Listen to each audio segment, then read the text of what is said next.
Headline news most affecting Abbotsford this week. abbyTV news director recovering at Abbotsford Regional Hospital after toe amputation. Fraser Health Emergency Room wait times now available online. And Abbey PD opened a new satellite office at High Street. And are highway overpasses too low for trucks? All right, Abbotsford, let's get started. As we reported last week, our own Abbey TV news director had been hospitalized in Chilliwack General Hospital due to an infection that originated in his left baby toe, that started with a blister from wearing new running shoes. That infection became serious, and there were concerns that it had traveled beyond the original site and could potentially affect the heart.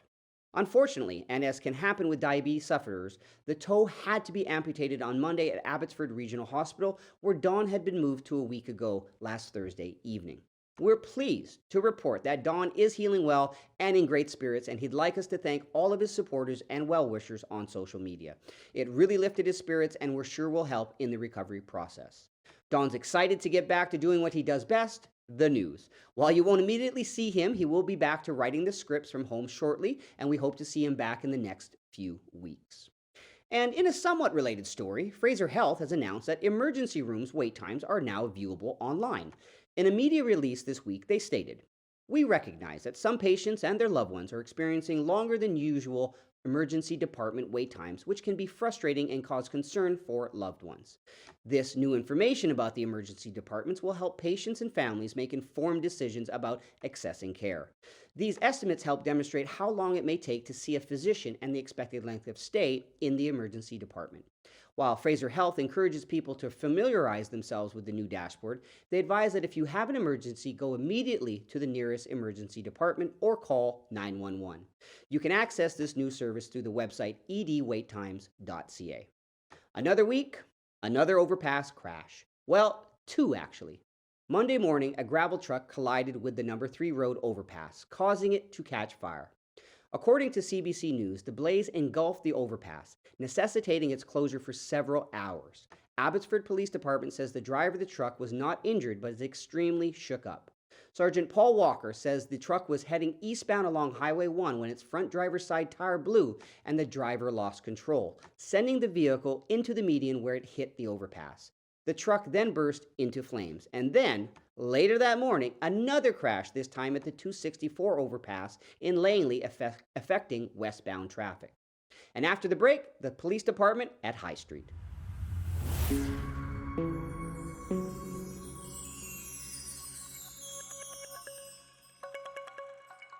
Matsqui Elementary in Abbotsford has unveiled its unique new orange and eagle feathered crosswalk, the first in the Abbotsford School District.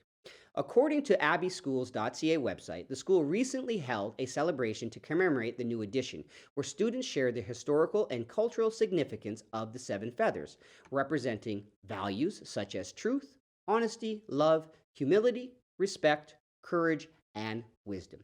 The celebration was attended by various school members of the school community, including Matsqui First Nation, the Fraser Valley Métis Association President, the Abbotsford School Board, and district staff. Chief Alice McKay, Board Chair Corky Neufeld, and Assistant Superintendent Perry Smith.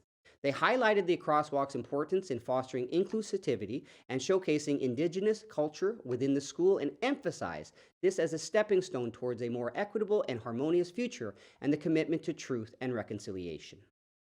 The Abbotsford Police Department announced the new West Abbotsford Satellite Police Office within the High Street Shopping Centre. In a statement, they said, "This location will provide our frontline officers a platform to connect with our community in the West Abbotsford region." Throughout the summer, Abbey PD will be hosting community pop-up events at the new location to connect with the community in person, and where the public can meet the police and discuss various community topics and concerns that are important to them. Caveat: the new location is not fully functional, so it isn't open 24/7 and not equipped to take police reports. So citizens wishing to report a crime are asked to use the normal procedures for emergencies by calling 911 or non-emergencies either online or the non-emergency line at 604-859-5225. A grade 11 student at Robert Bateman made an odd discovery while fishing in the Sumas River, and according to CTV News, he thought it was a piece of trash. Taro Milligan snagged a small plastic box wrapped in duct tape near the riverbank, which contained medals from World War I and II, amidst other memorabilia. The young man would like to get these back to the owner or heirs. If you have any information on this, please contact the Abbotsford Legion or the thoroughly conscientious young man.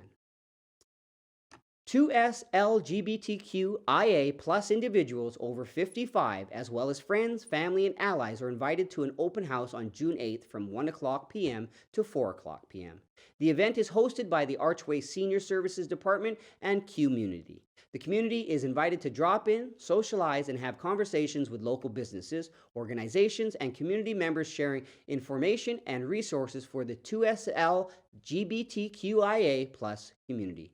Archway Senior Services Department and Community hope to create spaces for the senior 2SL LGBTQIA plus community to gather, and will be seeking input into what kind of social events and gatherings to hold in the future. This open house is just the beginning of what we hope to offer, said Karen Kenny, who is part of the Archway Senior Service team, who helped secure funding for the event from United Way BC.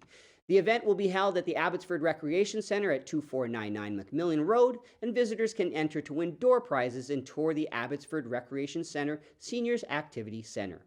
More details, including the organizations that will be present, can be found at archway.ca/Q Seniors. After the break, sports.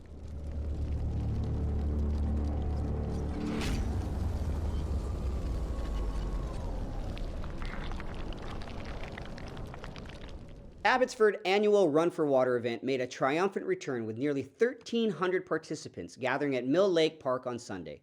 The event featured a 5-kilometer fun run and a 10-kilometer run, attracting a strong turnout of enthusiastic runners.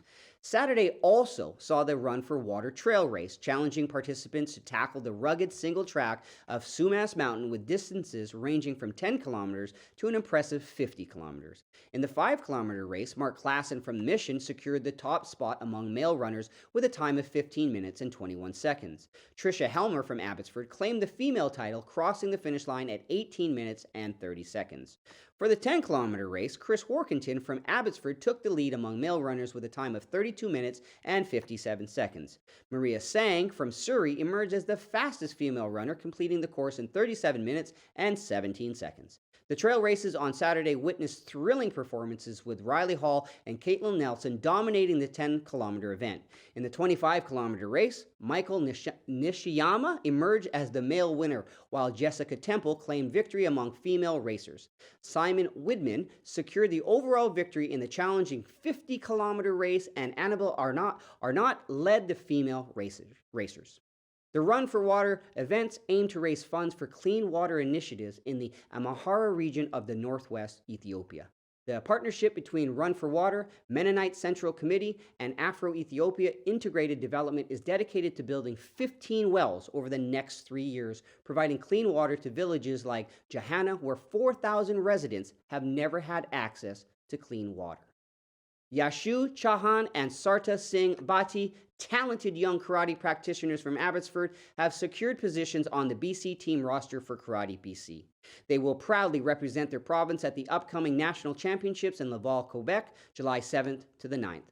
Both athletes train diligently at Yogi's Karate Dojo in Abbotsford. Chauhan will compete in the under-21 75-kilogram Kumite category, while Bhatti will demonstrate his skills in the 14-15 cadet 70-kilogram category. This event will also determine the open spots on the World Championship roster, scheduled to be held in Budapest this fall. The University of the Fraser Valley men's soccer team has bolstered its offense with the signings of striker Roland Mansell and winger Kevin Mayland for the upcoming 2023 season. Mansell, a graduate of G.W. Graham Secondary in Chilliwack, brings size and physicality to the team's front forward line. UFV head coach Tom Lowndes expressed excitement about Mansell's potential and his ability to make an impact in Canada West soccer. Mayland, a 6-foot winger from Hanover, Germany, joins the Cascades as a top scorer for HSC Hanover U19. With his dynamic attacking skills and creativity, Mayland is expected to contribute immediately to the team's offensive capabilities. Both Mansell and Mayland are eager to make their mark at UFV, aiming for success in the Canada West League and personal development to reach higher levels in the sport. The Cascades 2023 season kicks off in August, and these new signings are poised to make a significant impact on the team's performance. Following their victories at the Eastern Valley Athletic Association Championship last on May 24th at Rotary Stadium, several local rugby teams are now gearing up for the provincials this week. Here's a recap of the results and what to come. In the senior division, both the Yale Secondary boys and girls AAA teams emerged victorious. The girls dominated their final match, defeating WJ Mowat Secondary 46-0, with Samara Mason leading the way by scoring 3 tries. The boys secured a solid win against RE Mountain Secondary from Langley, finishing with a score of 34-5. Carter Craven stood out with 2 tries. The Bateman Secondary senior boys, ranked 4th in the province, put on an impressive performance in the AA division, triumphing over DW Poppy Secondary from Langley with a score of 46-3. Micah Barker, Isaac Lynn, Logan Thiessen, and Liam Olafson all scored 2 tries each, with Logan Thiessen earning the well-deserved title of the man of the match. While the Abbey senior girls reached the AA final but fell short against DW Poppy, they still secured a spot in the provincials and are currently ranked 5th in the province. In the EVAA Junior Division, the Bateman boys clinched victory by defeating Mowat 41-0 in the final match, led by the outstanding performances of Cade Handy and Sean Elejo. The provincial tournament began this past Wednesday at Abbotsford Exhibition Park and will run until Sunday. The senior girls, who were champions in 2022, enter the provincials as the top-ranked team, while the boys are ranked 5th. And now, Cari, I've heard a rumor, and tell me it isn't true. Another heat wave? Thanks a bunch, Steve. Heat wave, maybe, but probably pretty more normal temperatures for this time of year. But it's going to get down to 9 on Sunday, so your plants might, be hurt a little bit. But up to 31 next week. So we're going to work on our tans all week long, and it's going to be cooling off in the evening, so it's going to be great. We hope you're getting better, Don, and we look forward to seeing you soon. Back to you. Thanks, Cari, and thanks to everyone for watching. The weather is looking mighty fine for the weekend and into next week. Get out and enjoy it. And as always, if there's a story you think we should be reporting on, send us a note to news@chilltv.ca. See you next week.